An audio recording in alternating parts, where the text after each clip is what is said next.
ईशान देव सवितर्दुरितान् पराशयद् भद्रं तन्नयासु। ओम भद्रं कर्णेभिः शृणुयाम देवाः भद्रं पश्येमाक्षभिर्यजत्राः स्थिरैरङ्गैस्तुष्टुवांसस्तनूभिः व्यसेमहि देवहितं यदायुः। ओम वेद प्रेमियों सुधे श्रोताओं संप्रति हम सब ऋग्वेद के सप्तम मंडल के 37वें सूक्त की व्याख्या में प्रवेश करने जा रहे हैं। इस सूक्त में 8 मंत्रों का संकलन है। सभी मंत्र त्रिशुप नामक छंद में निबद्ध हैं। मंत्र दृष्टा हैं वशिष्ठ, मैत्रा, वरुण देवता हैं, विषय देवा। और प्रथम मंत्र का शीर्षक है सोमपानार्थ आमंत्रण। अब संबंधित मंत्र का सर्वप्रथम सत्सर पाठ हो जाए। आवो बाहिष्ठो वहतुस्तवद्धीरथो वाजारुभक्षणो अवृग्धः अभित्रपृष्ठैः सवनेषु शोभैर्मदेषु क्षिप्रापहभिः प्रणध्वम्। ऋग्वेदियों से प्रार्थना है कि वे यज्ञ भूमि पर आवें और सोमपान कर जाएं। ऋभु कौन है, इनके विषय में जान लेना आवश्यक है। ऋभु एक शिल्पी हैं। पहले ये मनुष्य थे, लेकिन इनमें शिल्प का गुण बहुत अधिक था। इन्होंने एक ही प्याले में आश्चर्यजनक शिल्पी गुण दिखा दिया और उसको एकाधिक प्यालों में बदल दिया। इसके अतिरिक्त इन्होंने मृतप्राय गायों को जवान बना दिया, दुग्धवती बना दिया। अपने वृद्ध लाचार माता पिता को इन्होंने युवक बना दिया। तो इस तरह से इनके आश्चर्यजनक अत्यंत कार्य थे, जिससे देवगण प्रसन्न हो गए और इन्हें सोमपान का अधिकार दे दिए। अपने बगल बैठकर या साथ बैठकर सोमपान का अधिकार केवल देवताओं को है। तो इससे यह भी प्रतीत होता है कि देवमंडल जो है वो मनुष्याकार भी था। और जो यद्यपि देव के जो स्वरूप की स्थापना है वो तो यह है कि ये सूक्ष्म शक्तियाँ हैं जो कि सृष्टि संचालन करती हैं। इनका स्थूल रूप प्रकृति है। तो जैसे प्रकृति जल से, वायु से, पृथ्वी से, आकाश तत्व से, इनसे बनती है, तो ये इनका प्रकट रूप जो है वह सृष्टि है। लेकिन सूक्ष्म रूप वो है जिनका नामकरण किया गया है। तो शक्ति का कोई नामकरण नहीं होता, न उसका कोई निश्चित नाम है। फिर भी व्यवहार के लिए नाम देना अनिवार्य हो जाता है, क्योंकि हम सामाजिक व्यवहार बिना नाम दिए कर ही नहीं सकते। वैसे जो वस्तु है उसका कोई प्रकृति प्रदत्त नाम नहीं है। इसी कारण से जितनी भाषाएं हैं, एक ही वस्तु अनेक नामों से भाषा अनुसार, देश काल अनुसार जो है वह संबोधित होती है। तो अब ऋभुगण जो हैं वो शिल्पी हैं। पहले मनुष्य थे, बाद में अपने कला कौशल से और अपने लगन से, अपने आचरण से ये देवमंडल में आ गए। तो ये तो ऋभुगणों का संक्षिप्त परिचय है। तो सोमपानार्थ इनका आमंत्रण है। तो ऋभुक्षण वाजा, ऋभुक्षण माने तेजस्वी, वाजा माने शक्तिशाली। ऋभुदेव वह बाहिष्ठ, तुम्हें जो है वो हमारी यज्ञ भूमि पर बाहिष्ठा माने ढोकर लाने वाले, कुशल रथ लावें, तुम्हें बैठाकर तुम्हारा भार वहन कर और सुशिप्रा, हे सुंदर शिप्र वाले रिपुगणों। तो शिप्र का दो अर्थ मिलता है। शिप्र शिरस्त्राण को भी कहते हैं, जो सिर पर हेलमेट रूप में लगाया जाता है ताकि कोई चोट चपेट ना आवे, और आवे तो उसको वही शिरस्त्राण झेल ले। और शिप्र का अर्थ जबड़ा या ठुड्डी भी दी गया, मतलब शब्दकोश में और भाष्यकारों ने दिया है। तो दोहरा अर्थ इसका निकलता है, दोनों प्रयोग किए जा सकते हैं। सुंदर शिरस्त्राणधारी अथवा सुंदर हनु या जबड़े वाले, शोभन शिरस्त्राणधारी अथवा शोभन हनु वाले, हे रिभुओं। सवनेषु मदे, सवन कहते हैं यज्ञ के उस समय को जबकि सोम निचोड़कर तैयार किया जाता है। तो यज्ञ के सवन में, सवन काल में, मदे माने आनंद के लिए तुम आओ और तुम्हारे लिए तैयार है क्या? त्रिपृष्ठैः महोभिः सोमैः। त्रिपृष्ठ माने तीन वस्तुओं का जिसमें दुर्लभ मेल जोल हो। तीन वस्तुएं क्या? दूध, दही और सत्तू। सोमपान को अधिक स्वादिष्ट और अधिक बलिष्ठ बनाने के लिए वैदिक युग में उसमें और भी मिलावट होती थी। उसमें दुग्ध मिला दिया जाता था, दही मिला दिया जाता था, सत्तू मिला दिया जाता था, तो अधिक शक्तिप्रद और सुस्वाद हो जाता था। इसीलिए मंत्र में कहा गया है कि तुम त्रिपृष्ठैः माने तीन प्रकार के मिलाए जाने वाले पदार्थों से सुस्वाद और शक्तिशाली बनाए गए सोमरस में। तो तीन कौन पदार्थ हैं? दुग्ध, दही और सत्तू। तो इनसे मिश्रित सोमपान को आनंद पाने के लिए तुम ग्रहण करो। आप नध्वम, और ऐसे नहीं भरपेट ग्रहण करो। आप नध्वम भरपेट।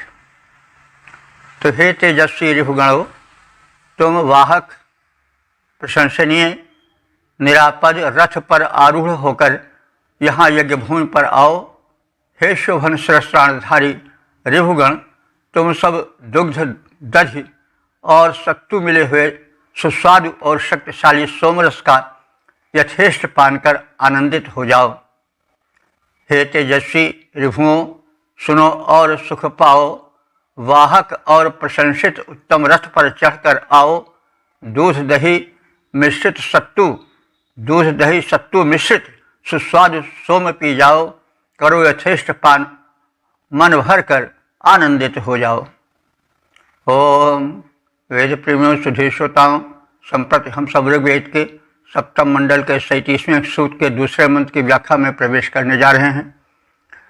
मंत्र दृष्टा ऋषि वशिष्ठ मैत्रा वरुण, छंद त्रिशुभ, देवता विषय देवा हैं। शीर्षक है सोमपान और धन प्रदान हेतु प्रार्थना।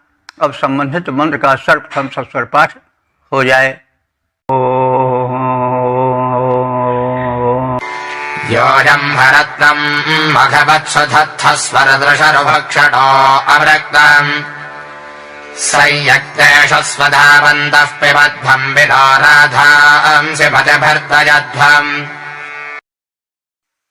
इस दूसरे मंत्र में रिपुगणों का आह्वान है कि वे हम यजमानों को, उपासकों को धन धान्य दें और ऐसा धन दें जो कि अनश्वर हो, किसी के द्वारा छीना झपटा ना जा सके।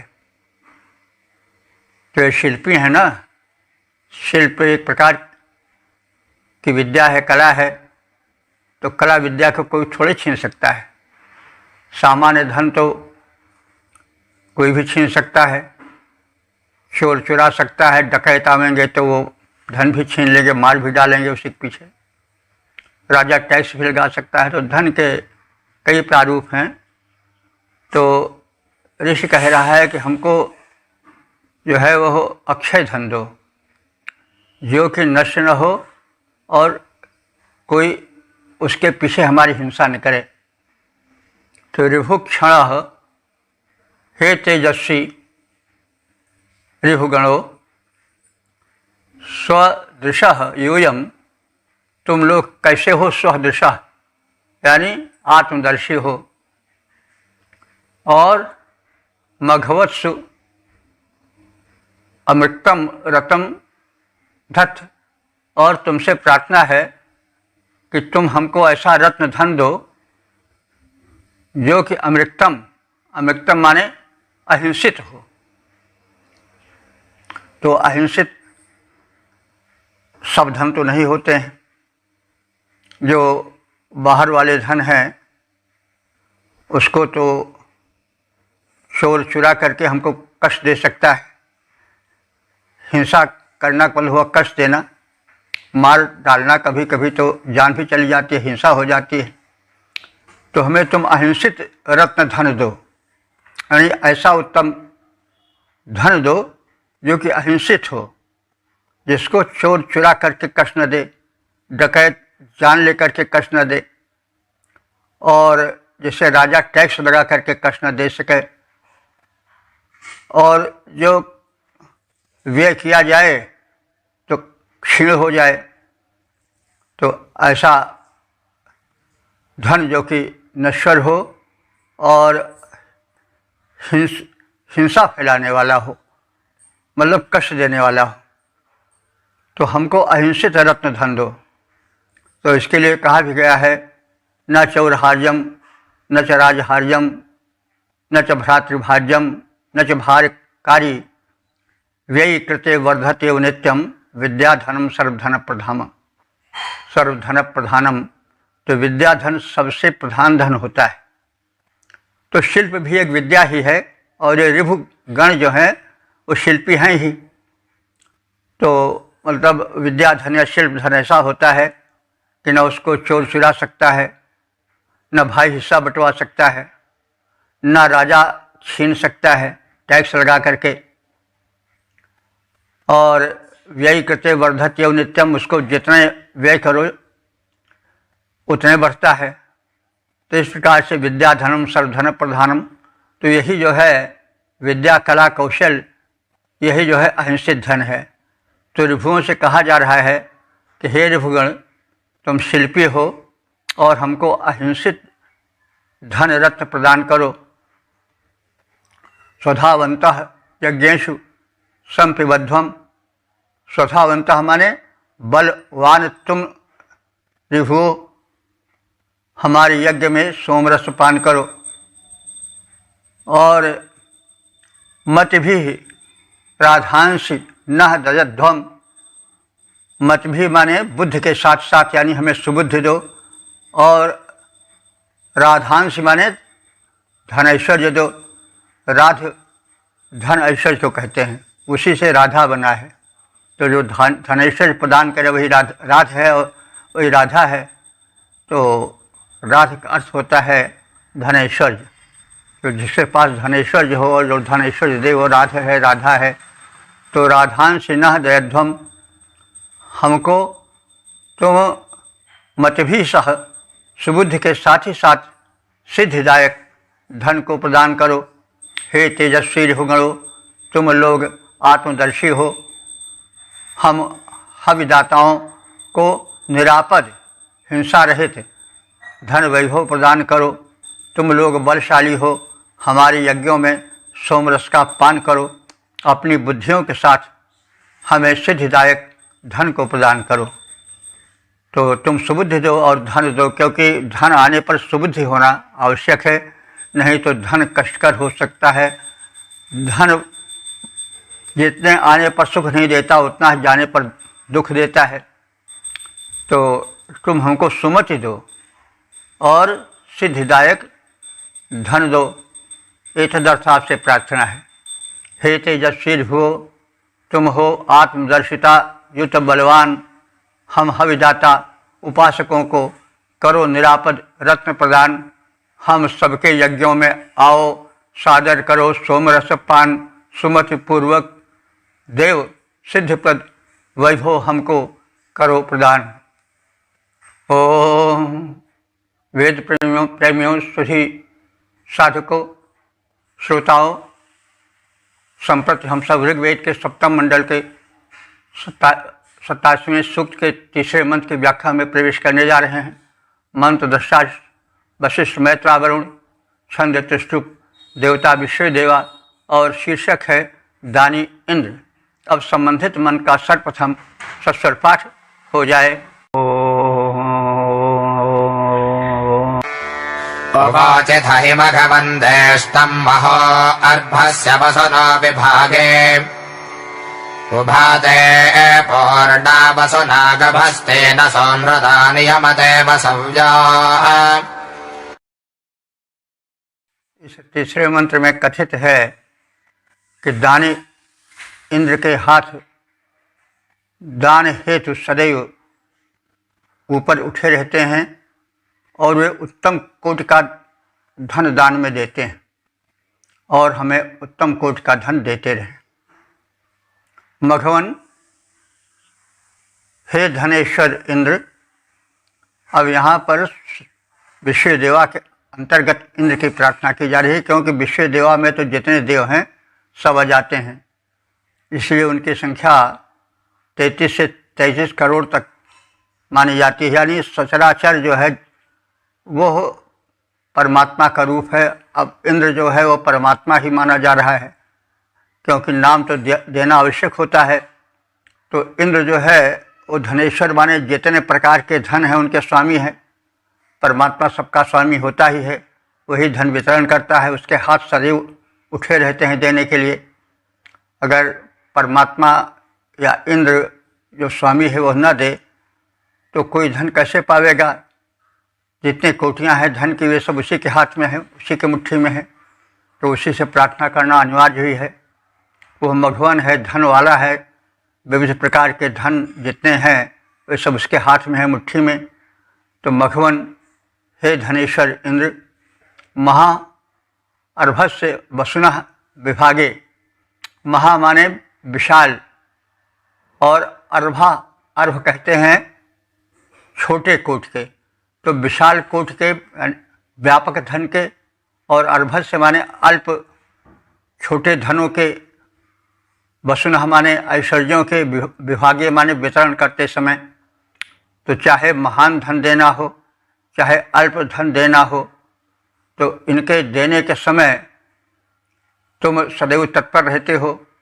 देशम वो उचित देने योग्य धन को तुम अपने हाथ में लेते हो, यानी जो देने योग्य नहीं हो उसको तुम नहीं देते हो। ते उभा गभस्ती, ते माने तुम्हारे, उभा माने दोनों, गभस्ती माने हाथ, तुम्हारे दोनों हाथ। देखिए वेद में 1000 हाथ का वर्णन नहीं है, यानी अगर कहीं है भी तो वह व्यापक रूप में है। बाद में पुराणों में ऐसा हुआ कि उसके वाकई 4 हाथ या 8 हाथ या 10 हाथ बना दिए गए हों। और सहस्रबाहु नाम का एक क्षत्रिय राजा था, उसके 1000 हाथ दिखा दिए गए। तो ये जो है वो सब वास्तव में नहीं, किसी के 10,000 हाथ था। उस 10,000 हाथ हो तो आदमी कैसे लेटेगा। वो एक प्रतीक है कि किसी के 5,000 जो होंगे वो 10,000 हाथों वाले ही हो जाएंगे। तो इस तरह से जिसके अनंत सेवक हों तो सेवक ही हाथ होते हैं उसके। तो तमाम बातें कह दी जाती हैं, लेकिन उनको लक्षणा व्यंजना से समझना होता है। यह नहीं है कि किसी के 1-2 हाथों के अलावा और भी हाथ हों।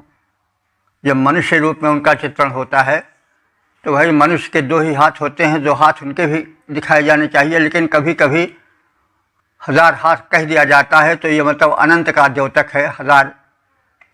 तो जैसे पुरुष सूक्त में है तुम्हारे हजारों पैर हैं, हजारों हाथ हैं, तो उसका मतलब ये हुआ कि तुम्हारे समक्ष या तुम्हारे आधिपत्य में जितने प्राणी हैं वो सब तुम्हारे हाथ हैं। तो हजार जो है वो बहु का मतलब वाचक है। हजारों लोग हैं तो हजारों लोगों का मतलब हुआ कि कोई गिनती से ही हजार नहीं, बल्कि वो अनंतता बोधक हो जाता है। हजारों लाखों का मतलब ये सब अनंतता बोधक शब्द हैं, कोई गिनती वाले नहीं हैं।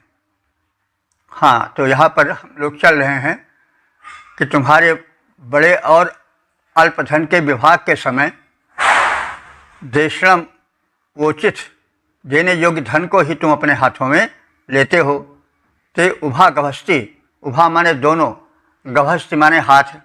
वैसे गभस्ती माने किरण भी होता है, लेकिन किरण सूर्य के हाथ हैं, फैले हुए हैं, तो उस रूप में गभस्ती को किरण कह दिया गया है। लेकिन और गभस्ती माने हाथ भी होता है, तो उभा माने दोनों, गभस्ती माने हाथ। तो हे इंद्र, तुम्हारे दोनों हाथ वसुना पूर्ण धन से भरे पूरे हैं। समग्र धन तुम्हारे ही अधिकार में है। सुनृता वसव्या न नियमते, तुम्हारी उत्तम वाणी धन प्रदान के समय बाधक नहीं होती। माने जब तुम धन देते हो तो तुम्हारी वाणी यह नहीं कहती कि हम इतना ही देंगे। कोई जितना मांगता है, जितने के लिए तुम प्रसन्न हो, उतना धन तुम देते हो। उस समय तुम्हें प्रदान के समय कोई बाधा नहीं पहुंचा सकता है। यानी तुम जितना चाहो उतना दे सकते हो, क्यों तुम सर्वसमर्थ हो, तुम्हारे अधिकार में सारे धन वैभव हैं। तो और उन्हें देने से कोई तुम्हें रोक भी नहीं सकता है। हे धनेश्वर इंद्र, महाधन और अल्पधन के विभाजन के समय तुम दान योग्य धन ग्रहण करते हो। तुम्हारे दोनों हाथ धन से भरे रहते हैं। तुम्हारी उत्तम वाणी बिना रुके निर्बाध रूप से धन देती रहती है। तुम्हारी दान व्यवस्था अपरंपार है, न रोके जाने वाली है। हे भगवान, तुम हमको वो धन जो उत्तम कोटि का है वो सदैव देते रहो। हे धनपति सुरेंद्र, जब होने लगता है धन का बंटवारा, दान योग्य धन ग्रहण किया करता है, तब दोनों हाथ तुम्हारा धन से भरे उभय कर तेरे करते हैं निर्बाध प्रदान। तुम्हें न कोई रोक सके, जब देने लगते हो तुम दान। ओम वेद प्रेमियों सुधी श्रोताओं, संप्रति हम सब ऋग्वेद के 7वें मंडल के 37वें सूक्त के 4थे मंत्र की व्याख्या में प्रवेश करने जा रहे हैं। मंत्र दशा ऋषि वशिष्ठ मैत्रा वरुण, छंद त्रिष्टुप देवता विश्व देवा, और शीर्षक है दानी इंद्र की महत्ता। और संबंधित मंत्र का सर्वप्रथम सस्वर पाठ हो जाए। त्वमिन्द्रस्वजशारभक्षा वाजो न साधुरस्तमे श्रिक्वा वजन्नते दाश्वां सस्याम ब्रह्म गृण्वन्तो हरिवो वसिष्ठोः। इस चौथे मंत्र में ऋभुगणों के अंतर्गत इंद्र की स्तुति है। इंद्र को पुरुषार्थी बताया गया है। देखिए, जब परम शक्ति नहीं पुरुषार्थी रहेगी तो फिर जो अल्प शक्तियाँ हैं वो कैसे रहेंगी। इसलिए जो शिक्षा देता है उसको स्वयं उसी आचरण वाला होना चाहिए। तो इंद्र तो अहरनिश देता रहता है कि और उसका नियंत्रण पूरी प्रकृति पर होता है। प्रकृति ही देवता है, तो उसकी दान परंपरा कभी किसी क्षण नहीं बंद होती। वो स्वयं या अपने अधीन देव शक्तियों से दान परंपरा को जीवित रखता है, उसे स्वचालित रखता है। तो पुरुषार्थी इंद्र स्वयश से हम सबको यशस्वी बनावे और वह पूज्य हम सबको भी पूजनीय बनावे, हम सब भी उत्तम बने। इंद्र, हे इंद्र देवता, स्वयशाह ऋभुक्षाह त्वम।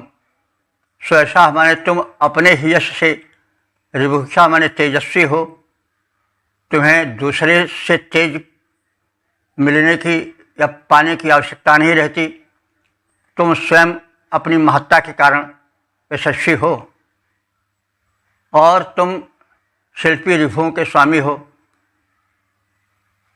साधु वाजह नारिकाह, तुम उत्तम हो। साधु, साधु माने उत्तम सज्जन। और वाजह ना रिकाह, बाज कहते हैं अन्न को, अन्न के समान रिकाह माने पूजनीय हो। अन्न या आहार पूजनीय है, इसलिए कि अगर आहार न मिले तो कोई जीवित नहीं रह सकता है। आहार सबको चाहिए, देव शक्तियाँ भी आहार चाहती हैं। जैसे वर्तमान समय में या हर समय में जो देव शक्तियाँ हैं वो क्या हैं? बादल है, बिजली है, और ये जो लताएं हैं, वृक्ष हैं, और जो वायु देवता हैं, जल देवता हैं, ये सब पूजनीय हैं। और ये सब भी अन्न चाहते हैं। अन्न का मतलब हुआ आहार। आहार कैसे उनको मिलता है? हव्यान्न से। जब आहुति डाली जाती है तो मेघ भी बलवान होते हैं, वायु भी बलवान होती है, उसके सारे दूषण समाप्त हो जाते हैं, प्रदूषण मुक्त हो जाता है। जल भी प्रदूषण मुक्त होता है, अधिक शक्तिशाली होता है। जो शक्तिशाली होगा वही तो शक्ति देगा। तो कहने का मतलब अन्न सबको चाहिए, देवताओं को भी अन्न चाहिए। हव्यान्न जाता है तो देव शक्तियाँ पुष्ट होती हैं, वे प्रदूषण मुक्त होती हैं। तो कहने का मतलब आहार सबको चाहिए, इसीलिए आहार पूज्य है। तो बाज माने अन्न, अन्न का मतलब हुआ आहार। कभी यह चर्चा चली ऋषियों में, जिज्ञासुओं में, कि ब्रह्म आखिर कहाँ है, कैसे हम जानें? तो एक ने कहा, भाई अन्न वही ब्रह्म, अन्न ही ब्रह्म है। क्यों? अगर अन्न या आहार न हो तो सबको आहार चाहिए, तो संसार रह नहीं पावेगा। लेकिन फिर और विचार विनिमय होने लगा और घोर चिंतन होने लगा, तो लोगों ने भिन्न भिन्न को बताया कि यही ब्रह्म है, वायु ब्रह्म है, जल ब्रह्म है, और इनके बिना दुनिया चलेगी नहीं, विस्तार नहीं होगा संसार का। तो फिर अंत में यह निर्णय हुआ कि जो ब्रह्म है वो सर्वम खलुदम ब्रह्म, ये जो कुछ है वो सब ब्रह्म है। क्योंकि जो कुछ है इसकी उपयोगिता है। कोई भी तत्व न रहे तो संसार नहीं रहेगा। जल छित पावक गगन समीर, ये सब तत्व हैं, इन्हीं से सब कुछ निर्माण होता है, इन्हीं से हमारा या प्राणियों का शरीर निर्मित होता है। अगर ये तत्व क्षीण हो जाएं तो मनुष्य क्षीण होकर के प्राण त्याग देगा। इसलिए जो कुछ है, यावत है, वो सब ब्रह्म है। तो ये चिंतन है। भारत में अध्यात्म चिंतन बहुत हुआ, हर एक क्षेत्र में बहुत चिंतन हुआ, और वेद के माध्यम से भौतिक चिंतन भी हुआ, अध्यात्म का चिंतन भी हुआ। आजकल तो लोग अध्यात्म को ठुकरा रहे हैं, लेकिन वैदिक ऋषियों ने अध्यात्म को भी बराबर गिना और भौतिक बात को भी नहीं ठुकराया। तभी तो कहा गया है, विद्याम चा यह तद्वेद हेवसा। तो अविद्या मृत्युम तीर्थवा विद्या और विद्या मृत्युमश्नुते, यानी अविद्या और विद्या दोनों को ग्रहण करना चाहिए। अविद्या का है भौतिक ज्ञान, इतिहास, भूगोल, केमिस्ट्री, फिजिक्स, ये सब भौतिक ज्ञान है, इसको अविद्या कहा गया है। लेकिन इनकी भी आवश्यकता होती है, ये जीवन को धरातल प्रदान करते हैं, तभी विद्या का चिंतन सुलभ होता है, तभी अध्यात्म चिंतन सुलभ होता है। तो उसका भी अपना महत्व है। सांसारिक जो व्यवहार है, सांसारिक जो वस्तुएं हैं, वे सब उपयोगी हैं। इसीलिए हमारे यहाँ जन्म से साधु बनना वर्जित है। पहले अविद्या प्राप्त करो, अविद्या का मतलब हुआ सांसारिक ज्ञान प्राप्त करो, अपना धरातल मजबूत करो, तब उसके बाद विद्या प्राप्त करो। विद्या का है अध्यात्म विद्या। तो जो अविद्या है यानी जो सांसारिक ज्ञान है वह अविद्या है, उतना उत्तम नहीं है, लेकिन संसार को वो आधार देता है। इसलिए अविद्या मृत्युम तीर्था, मृत्यु को पार करोगे जब तुमको अविद्या मिलेगी, लेकिन मृत्यु के बाद तो अविद्या तुम्हारी साथी नहीं रहेगी। तो इसलिए विद्या अमृत असंते, जो अध्यात्म ज्ञान है उसके द्वारा तुम अमरत्व प्राप्त कर सकते हो, जो कि सबसे अधिक प्राप्ति है। तो इसलिए हमारे यहाँ जो है वो सबको श्रेष्ठ और ब्रह्म रूप माना गया है। तो साधु वाजा न रिका, तुम जो हो अन्न के समान पूजा के योग्य हो। यहाँ अन्न पर बात चली, तो अन्न आहार बड़ा पूज्य है। तो तुम जैसे अन्न पूज्य है, आहार पूज्य है, वैसे तुम भी पूज्य हो। अष्टम एश, अष्ट कहते हैं घर को। तुम हमारे घर में आओ। अब घर मतलब हुआ यज्ञ घर में, यज्ञ गृह में, यज्ञशाला में आओ, अथवा आत्मा भी हमारा या तुम्हारे लिए अच्छा घर है तो हमारे आत्मा में आओ। और शरीर भी एक घर है, हमारे शरीर में प्राण बनकर बैठो और हृदय में आत्मा बनकर बैठो। और यज्ञशाला में तुम यज्ञ बनकर बैठो। तो अष्टम ये से तुम हमारे घर में आओ। घर विविध प्रकार के हो सकते हैं। तो बना मन मंदिर आलीशान, तुम्हारे पूजन को भगवान बना मन मंदिर आलीशान। तो मन तो मतलब घर तो भिन्न भिन्न है जिसमें भगवान का निवास होता है। तो अष्टम एश, यहाँ एश माने आओ, अष्ट माने घर। तो हमारे घर में आओ यानी यज्ञशाला में आओ और हमारे हृदय में आओ, पूरे शरीर में व्याप्त हो जाओ, ऐसी प्रार्थना है। हरिवा, हरि कहते हैं अश्व को, और इंद्र के अश्वों का नाम, घोड़ों का नाम हरि है।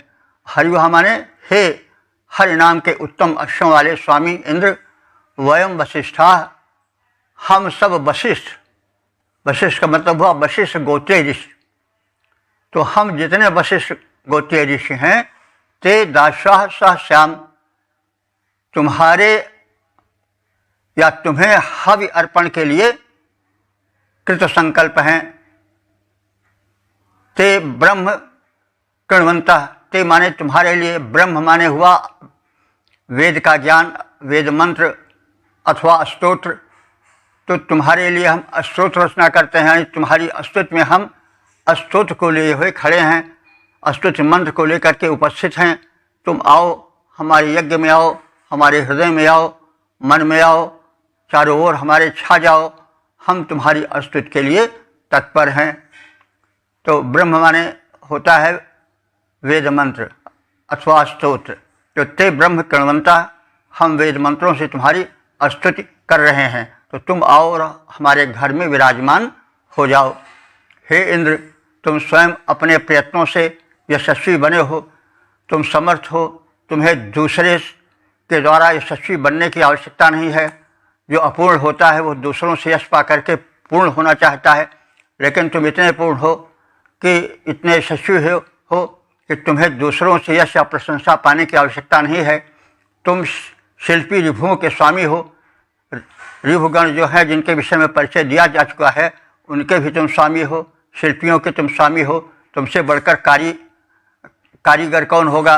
अजब है तेरी कारीगरी सरकार। तरह तरह के फूल खिलाना, उसमें खुशबू लाना, फल को फूल में परिवर्तित करना, ये सब जो हो रहा है ये सब तुम्हारे माध्यम से हो रहा है।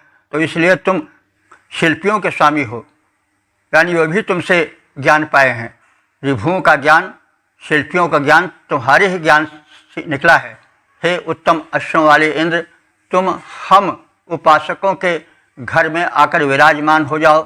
तुम उत्तम हो, पूज्य हो। हम वशिष्ठ वंशीय ऋषि तुम्हें हवि अर्पित करते हैं और तुम्हारे लिए स्तोत्र रचना करते हैं। हे इंद्र, स्वयश से पूज्य बने तुम उपासकों के घर आओ, तुम शिल्पी रिभुओं के स्वामी उत्तम अश्वों से आ जाओ। हम हैं वशिष्ठ वंशीय और तुमको हव्यान्न चढ़ाते हैं। तेरी स्तुति में हे भगवान नूतन स्तोत्र बनाते हैं।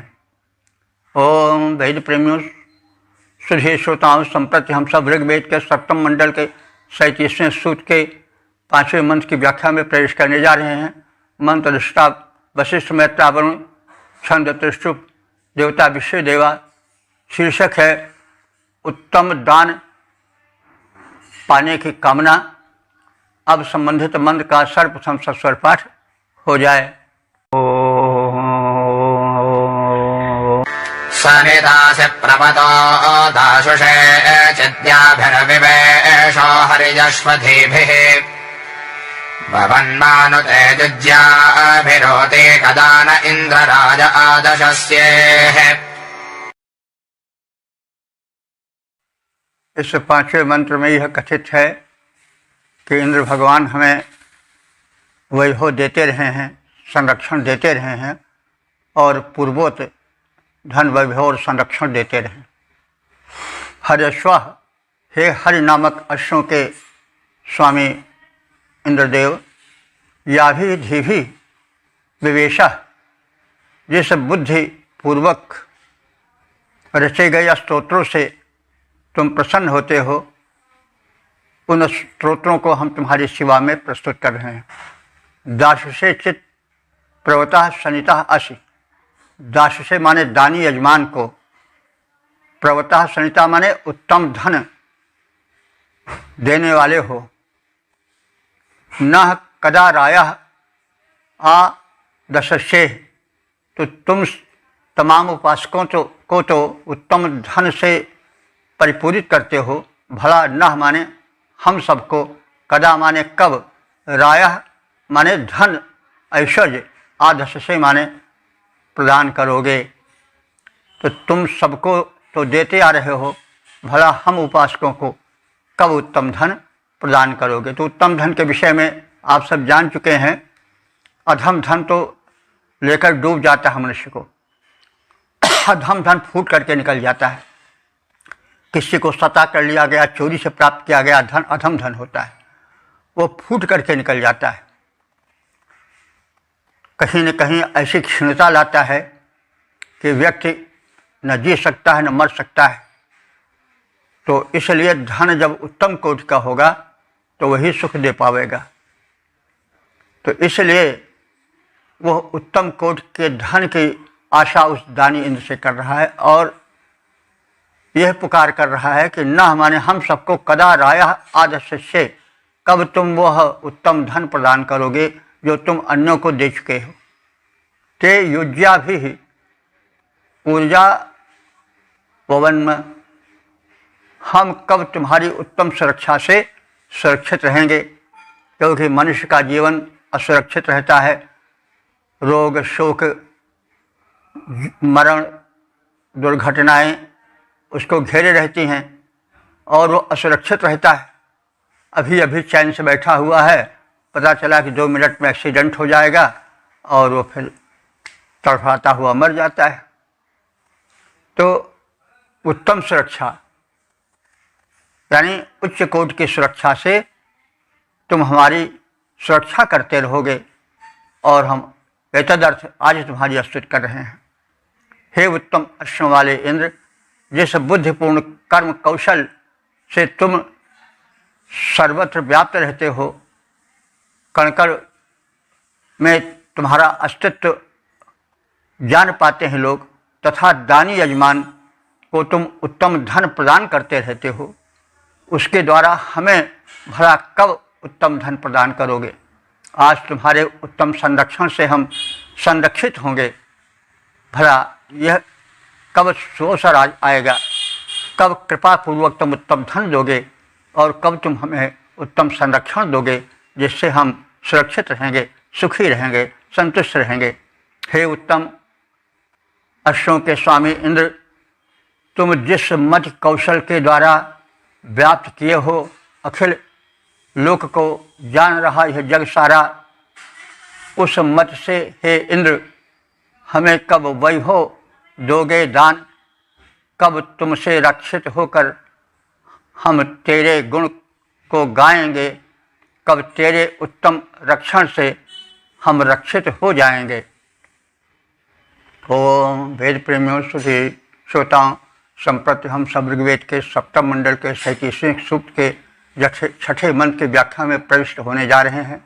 मंत्र दृष्टा ऋषि वशिष्ठ मैत्रेय वरुण, छंद त्रिष्टुप, देवता विषय देवा।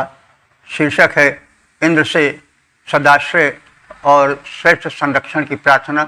अब संबंधित मंत्र का सर्वप्रथम सस्वर पाठ हो जाए। वासयसेव मेधसस्पन्नः कदा न इन्द्रवचसो बबोधः हस्तम् दात्याधिया रजम् सुबेरम् वृक्षो नो अर्वाण्यो हेतभाजे। इस छठे मंत्र में इंद्र से यह प्रार्थना की गई है कि वह क्षण कब आवेगा जब हम सब उत्तमोत्तम धन प्राप्त करेंगे। तो उत्तमोत्तम धन का मतलब हुआ कि वह धन जो उचित कमाई से प्राप्त किया जाए, जो परिश्रम से प्राप्त किया जाए, जो सफल जीवन बनावे, वही उत्तम धन है। तो बार बार ऋषि कहता है कि हमें उत्तम धन मिले और देवों से प्रार्थना करता है तुम हमें दो तो उत्तम धन दो। इसी संदर्भ में ऋषि कह रहा है कि इंद्र, हे इंद्र देवता, हे भगवान, नः वचसः कदा बुबोध, तुम हमारे यह स्तुति वचन कब जानोगे, कब समझोगे। तुम नः वेधसः वासयसि इव, तुम हमें आश्रय देने वाले हो और आश्रय दे रहे हो।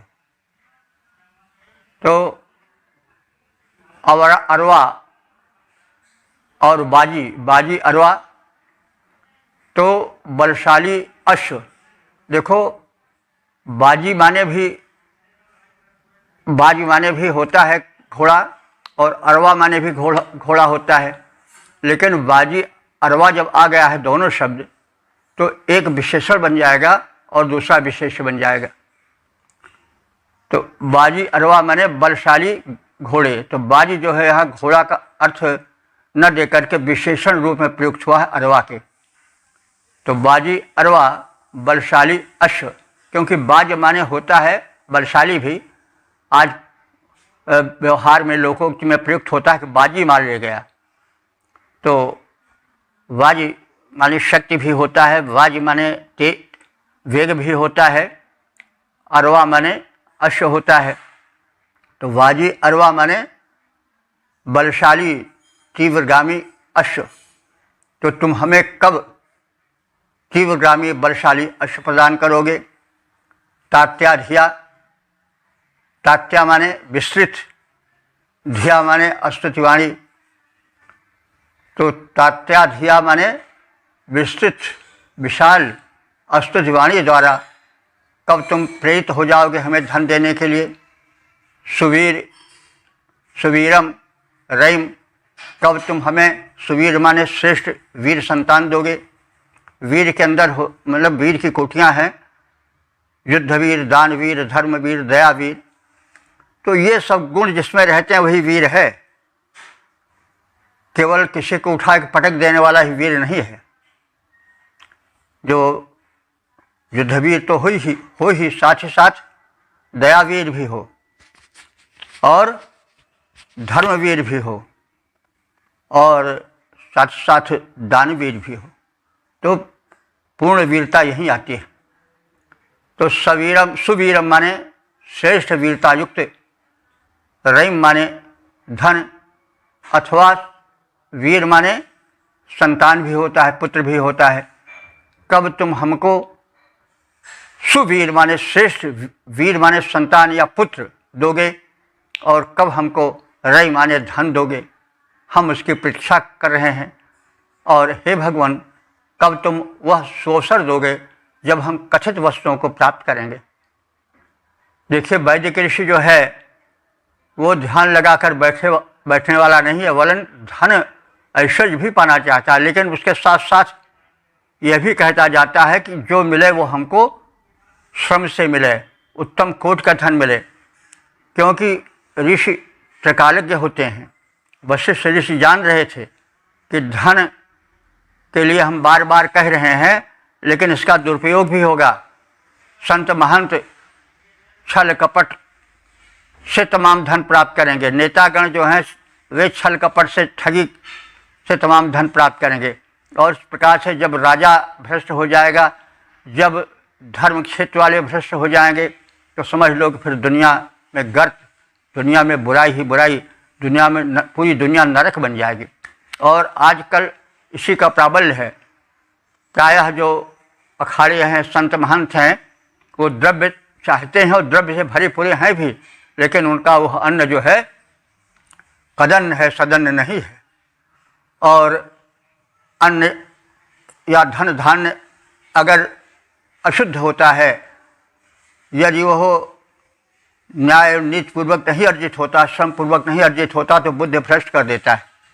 इस विषय में एक प्रसंग मिलता है कि एक सिद्ध संत किसी राजा के यहाँ गए, तो राजा के उस कमरे में जो था एक सोने का हार टंगा था।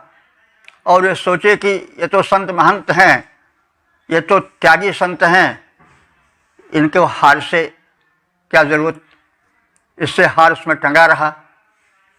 लेकिन उस हार को अनुचित ढंग से जो कमाया गया था, लाया गया था, उसको देखकर उन महात्मा की बुद्धि भ्रष्ट हो गई और उन्होंने उसको चुपचाप रख लिया। फिर वे जब गए और वो अन्न जो खाए थे उस राजा के यहाँ, वो जब पच गया तो फिर उनमें सुबुद्धि आई और उनको पछतावा होने लगा कि यानी यह हार और उस दिन राजा के यहाँ का भोजन हमारी बुद्धि को क्यों भ्रष्ट कर दिया, हम में चोरी की वृत्ति कैसे आ गई, हम हार को चुरा क्यों लिए। तो यह गए और उस राजा से पूछे कि यह बताइए राजन कि जो आपने हमको अन्न खिलाया था, वो अन्न और वह व्यंजन और वह जो आपने हमको सब दिया, वो कैसे, कहाँ का धन था। तो राजा ने कहा कि स्वामिन, वह अन्न वेश्या पर जो टैक्स लगता है, उस टैक्स से लाया गया था, आपसे झूठ क्यों बोले। तब उन्होंने वो हार पटक दिया और कहा राजन, यह तुम्हारा कदन्न जो है वही उसी ने हमारी बुद्धि भ्रष्ट कर दिया, हमें चौर वृत्ति आ गई, हम आपके इस हार को चुरा लिए। जब वह हार निकल गया शरीर से मल बनकर, तब हमारी बुद्धि ठिकाने आई। तो लीजिए आपका हार। तो तात्पर्य यह है कि जब हम कदन्न खाएंगे, जब हम बुरे अन्न को, बुरे धन को अपने प्रयोग में लाएंगे, तो कभी बुद्धि जो है वो शुद्ध हो ही नहीं सकती। तो इसलिए ऋषि बार बार यह प्रार्थना करता है कि हमें सदन्न मिले, हमें धन जो मिले अच्छी रीत से कमाया हुआ मिले। और आज देश की दुर्दशा का सबसे बड़ा कारण है कि शासक वर्ग प्रायः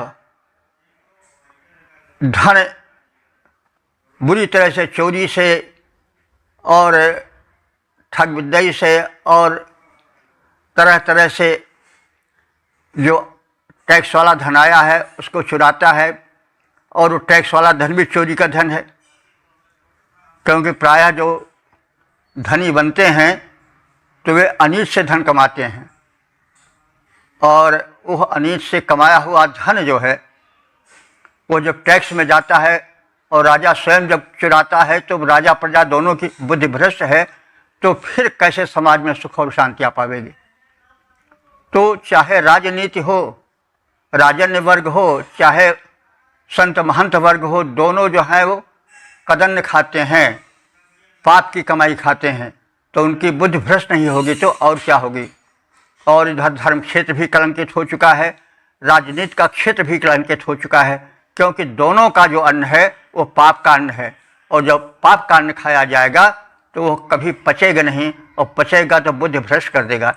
इसलिए ऋषि बार बार यही कह रहा है कि हमें जो रई मिले, धन मिले, वो उत्तम कोटि का धन हो। आप देख रहे होंगे कि इस चीज़ को बार बार ऋषि कह रहा है। तो क्योंकि जब जब सब चोर हो जाएंगे तो चोर चोर करेगा तो सब बस वही, जो तू लुटे आन को तो ही लूटेगो आन, और सौदा ज्यों का त्यों रहा बिरस गया ईमान। तो इस प्रकार से जब सब चोर हो जाएंगे तो एक चोर दूसरे चोर पर घात करेगा और सब असंतुष्ट रहेंगे, सबकी बुद्धि भ्रष्ट रहेगी।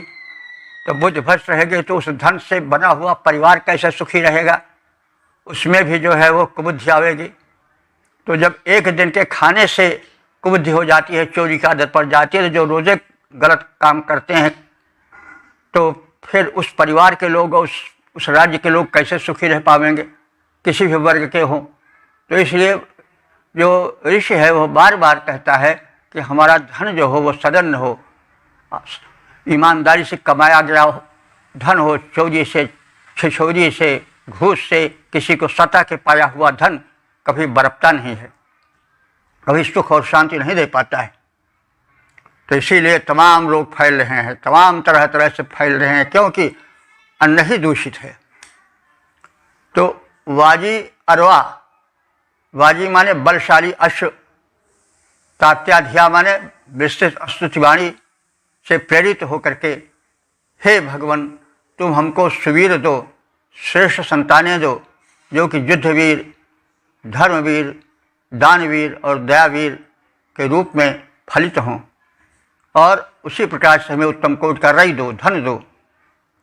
वृक्षा, पृक्षा, पृक्षा माने अन्न भी हमें जो हो वे हमारी कमाई से, हमारे श्रम पूर्वक कमाए गए रीत से आवे। तो नह अस्तम नि उहोत, नह माने हमारे, अस्त कहते हैं घर को, नि उहोत माने हमारे घर में तुम आओ, यानी हमारे मन मंदिर में आओ, हमारे यज्ञशाला में आओ, हमारे घर में आओ, तुम्हारा प्रत्यक्ष अथवा सूक्ष्म रूप हमारे साथ लगा रहे, यज्ञशाला में रहे, गृह में रहे, मन में रहे, आत्मा में रहे, सर्वत्र तुम्हारा सात्विक स्वरूप रहे। हे इंद्र, तुम हमारे वचनों योग प्रार्थनाओं पर कब ध्यान दोगे? तुम हमारे आश्रयदाता हो, हमारी विस्तृत अस्तित्व वाणी से प्रेरित होकर बलशाली तीव्र गामी अश्वों द्वारा उत्तम पराक्रमी पुत्र, उत्तम धन और उत्तम अन्न हमें कब दोगे? हमारे घर में ऐसे अन्न, ऐसे सुपुत्र कब आवेंगे? हे भगवान, विलंब मत करो, हमें कथित वस्तुओं को शीघ्र ही शीघ्र दो, अर्थात उत्तम धन दो, उत्तम पुत्र दो, उत्तम अश्व दो, और सर्वत्र सत्य का ही प्रसार हो। तो ऐसा कब हो पाएगा? हम उसकी प्रतीक्षा में हैं। हे भगवान, विलंब मत लगाओ। हे इंद्र, हमारी स्तुतियों पर कब दोगे तुम ध्यान?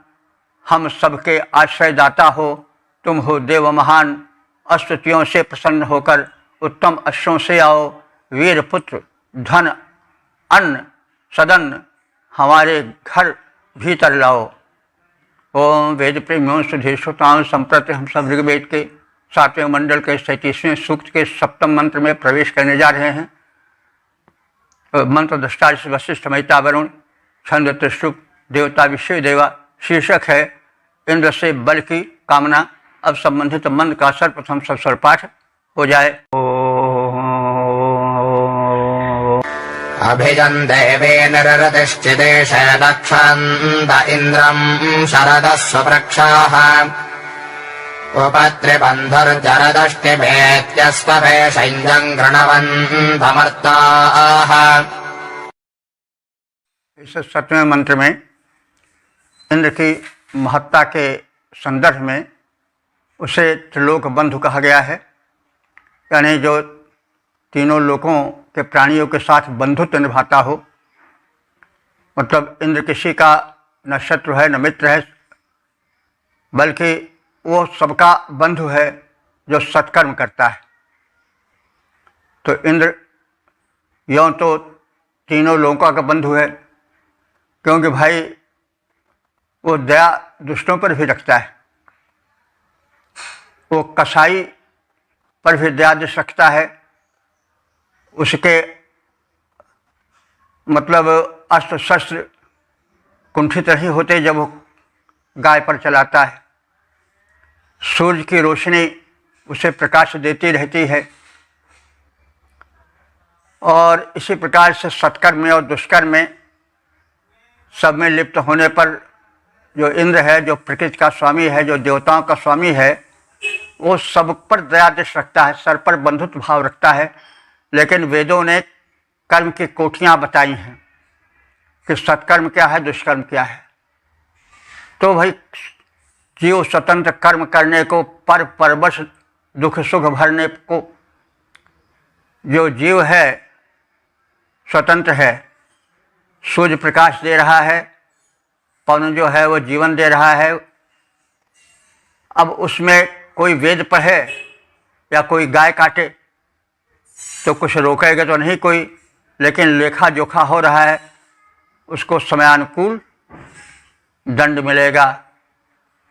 तो भाई उसकी व्यवस्था इतनी व्यापक है कि वो सबका बंधु है, किसी को शत्रुभाव से नहीं देखता है, सबको जीवन देता है, सबको प्रकाश देता है, सबको नेत्र देता है, सबको दो हाथ दिए हुए हैं, बुद्धि दिए हुए हैं।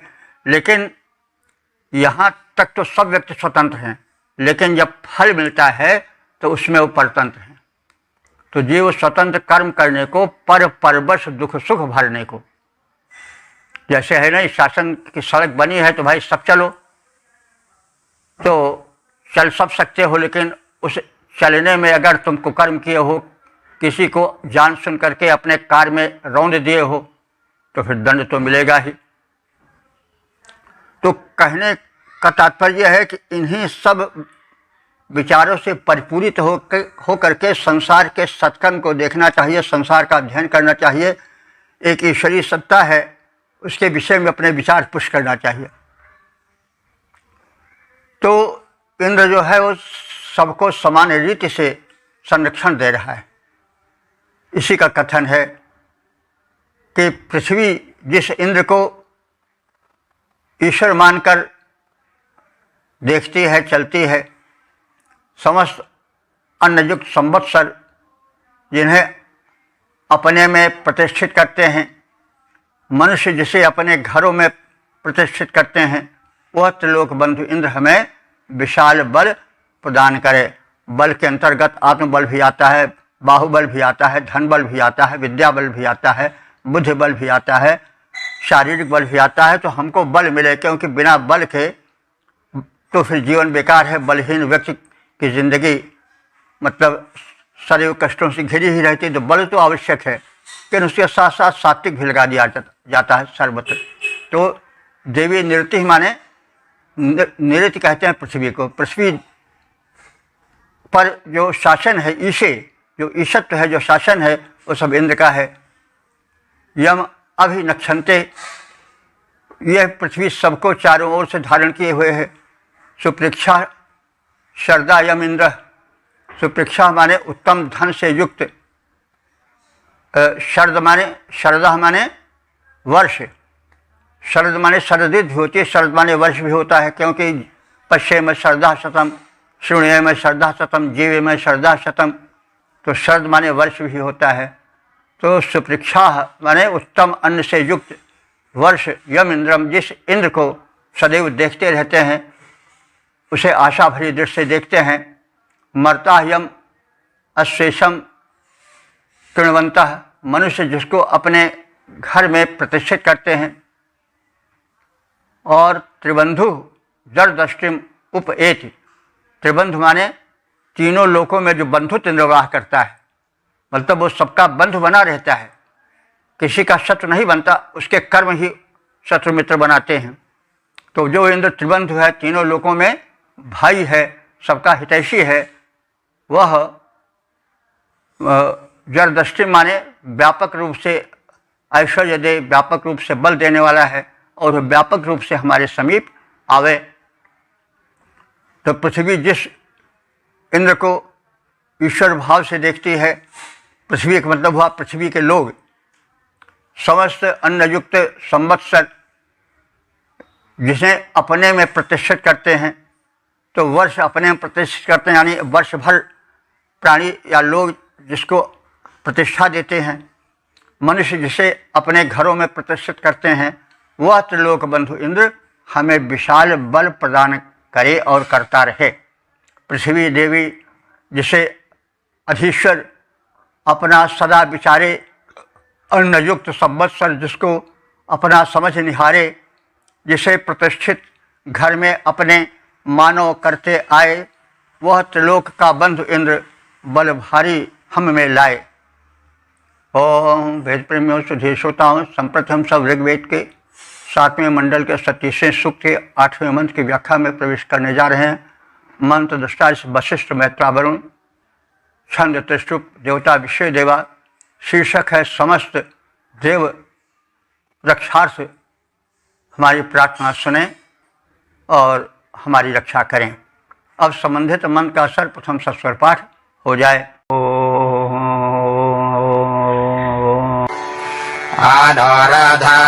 आनोरधांसमितस्तवध्या आराजो यन्त पर्वतस्य रातौ सदा नो दिव्यः पाजस्य शक्तजोजम्पादस्वस्तिभिः सदा नः।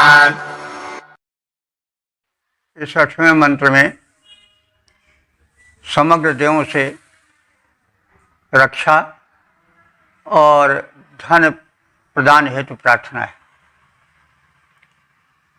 सविता, हे सविता देवता। सविता सूर्य का वह रूप है जो प्रेरक होता है। जब सूर्योदय होता है प्रारंभिक रूप में, तो प्राणी यज्ञ करके कर्मलीन हो जाते हैं। इस प्रकार से सविता देवता जो हैं वो प्रेरक देवता हैं। सविता, हे प्रेरक देवता। सविता अस्तवध्य राधांश, अस्तवत्य माने अस्तुत्य यानी प्रशंसनीय, राधांश माने धनों को तुम हमको प्रदान करो। राधांश माने जो धन प्रदानी शक्ति है उसको राधा कहा जाता है। तो प्रशंसनीय राधांश जिसकी सब प्रशंसा करें, ऐसा उत्तम धन न आयांतु हम सबको लाकर दो। पर्वतस्य रातु राया, पर्वत का रातु माने धन, रातु माने प्रदान करना भी होता है।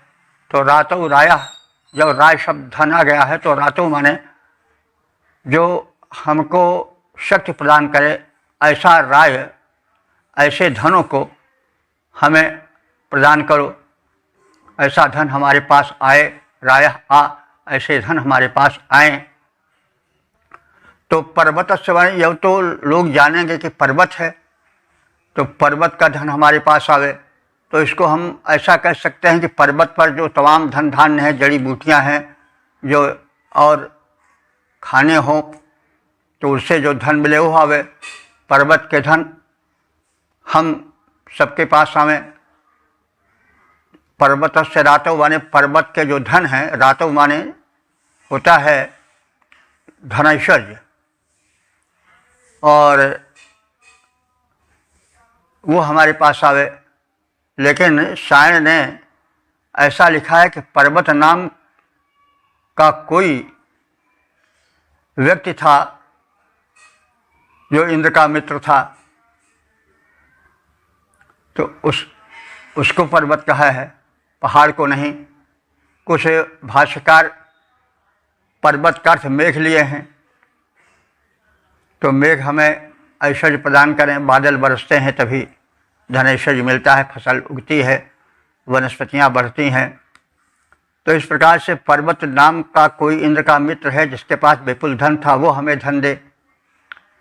अथवा पर्वत पर उत्पन्न होने वाली जड़ी बूटियाँ या जो उत्पाद्य हैं वो हमको धन दें। अथवा पर्वत माने मेघ को भी पर्वत कह दिया जाता है, क्योंकि वो भी नतोन्नत होते हैं पर्वत की चोटियों की तरह। जब परत पर परत बादल जमते जाते हैं तो पर्वत की तरह दिखाई देते हैं। तो इस प्रकार से ये सभी कथित जो नामित हैं वे हमें धन धान्य प्रदान करते रहें। पायु दिव्या सदा न शिक्षक्तु, पायु माने पालन करता देव, पायु माने पालन करता देव, पायु दिव्या पालन करते हुए दिव्य देव, सदा न शिक्षक्तु सदैव हमारी सुरक्षा करें। योयम सदा स्वस्थ भी न पातम, यो माने तुम सब देव सदैव हमें स्वस्थ भी माने अपने कल्याण साधनों से, पातम माने रक्षा करते रहो। तो तुम सब सदा संरक्षण साधनों से हमारी सुरक्षा करते रहो। तो हे प्रेरक सविता देवता, तुम्हारा प्रशंसित धन हमें प्राप्त होता रहे। इंद्र के सखा पर्वत नाम के कोई व्यक्ति अथवा प्राणी अथवा शक्ति हमें प्रदत्त धन सदैव देता रहे, अथवा मेघ से हमें वृक्ष का धन मिलता रहे। तो इस प्रकार से हम पर्वत से धन प्राप्त करते रहें। इंद्र अपनी संरक्षण शक्ति से सदा हमारी रक्षा करते रहें। हे देव, तुम सभी मिलकर अपने संरक्षण साधनों से हमारी सुरक्षा करते रहो। तो हे सविता देवता, प्रशंसित द्रव्य हमें मिल जाए तुम्हारा, पर्वत सखा प्रदत्त सकल धन हो जाए। अब सद्य हमारा संरक्षण की शक्ति इंद्र की रक्षक बनकर आए, सब देवों की शक्ति हमारी रक्षा करती जाए। इस प्रकार से हमने ऋग्वेद के 7वें मंडल के 37वें सूक्त के 8वें मंत्र की संक्षिप्त व्याख्या से परिचय प्राप्त किया, और अब तक ले जो समग्र मंत्र व्याख्यायित हो चुके हैं उनकी संख्या हो चुकी है 5496। इस सूक्त के मंत्र दृष्टा वशिष्ठ मैत्रा वरुण है। तो वशिष्ठ तो एक ऋषि थे, मैत्रा वरुण से तात्पर्य हुआ ये मित्र और वरुण के जो थे संतान हैं। तो इसलिए मैत्रा वरुण कहे जाते हैं, क्योंकि पिता से भी पुत्र के नाम का बोध होता है। तो मित्र और वरुण की संतानें हैं, तो मित्र और वरुण देवता हैं। तो इससे भी प्रतीत होता है कि देवता सूक्ष्म शक्ति भी हैं और वो कभी कभी प्रकट हो जाते हैं, मानव रूप में भी हो जाते हैं, या मानव ही भिन्न भिन्न देवताओं से नामित होकर पृथ्वी पर तद्वत आचरण करते हैं और उसी प्रकार से बल स्थापित करने के लिए सचेष्ट होते हैं। तो मैत्रा वरुण का अर्थ हुआ कि जो मित्र और वरुण देवताओं के अंश हों, ऐसे वशिष्ठ। तो इस सूक्त में विशेष करके विश्वदेवा के अंतर्गत जो हैं वो विशेष रूप से इंद्र और ऋभु गणों की प्रार्थना की गई है, उनसे धनेश्वर और सुरक्षा की प्रार्थना की गई है, सविता देव की भी की गई है। लेकिन विशेष रूप से जो प्रार्थनाएं हैं वो हो ऋभुगण की और इंद्र की ही प्रार्थना है। उन सबसे शक्ति, सुरक्षा और सुबुद्धि और उत्तम कोटि के धनों की कामना की गई है। तो इस प्रकार से जो वेद का संदेश है वो परम उत्तम संदेश है। वैदिक ऋषि जो है वो अकिंचन होकर नहीं जीना पसंद करता। धन धान से संपन्न होना चाहिए, लेकिन धन जो हो वो हो शुद्ध धन हो, सही कमाई से या कमाई से आने वाला धन हो। चोरी से, घूसखोरी से, किसी को सताकर जो धन प्राप्त किया जाता है वो धन नहीं, विष है। तो समाज में जब इस प्रकार से धन इकट्ठा करने वाले हो जाएंगे तो राष्ट्र कैसे सुखी रह सकेगा। जो धन सबकी सुरक्षा में होना चाहिए उसको कुछ लोग चोरी चमारी से इकट्ठा कर लेंगे तो अपने धन को, तो फिर देश कैसे संपन्न होगा। इसीलिए देखा जाता है कि जिस देश में भारत ऐसा प्रजातंत्र है वो देश आगे नहीं बढ़ पाता, क्योंकि यहाँ प्रत्येक व्यक्ति धन कमाने में ईमानदारी लाना ही नहीं चाहता। इसीलिए देश जो है वो पिछड़ा हुआ है। तो भले चीन के लोग बड़े ईमानदार न हों, लेकिन उन पर शासन कुछ ऐसा है कि चीन जो है वो दुनिया को ललकार रहा है, अमेरिका से संपन्न राष्ट्र को भी ललकार रहा है। कारण है कि वहाँ चोरी चमारी का अवसर कम मिलता है, भले ही वो शक्ति के कारण हो, भले ही दंड देने के भय के कारण हो, लेकिन वो चीन जो कि हमसे बाद में आज़ाद हुआ है, पहले वो भी परतंत्र था, लेकिन आज दुनिया में अपने को अकेला शक्तिशाली राष्ट्र बनाना चाह रहा है, संपन्न हो गया है, तो वहाँ धन एक में एकत्रित नहीं हो पा रहा है। भारत में क्या है, वहाँ से अधिक उपजाऊ भूमि है, प्राकृतिक साधन है, लेकिन घूसखोर घूस से धन इकट्ठा कर रहे हैं, खुद उससे शराब गांजा अफीम खा रहे हैं, उनके पुत्र पौत्र और परिवार वाले उसको उड़ा रहे हैं। और उधर क्या है कि गरीब लोग 2 टाइम की रोटी नहीं पा रहे हैं।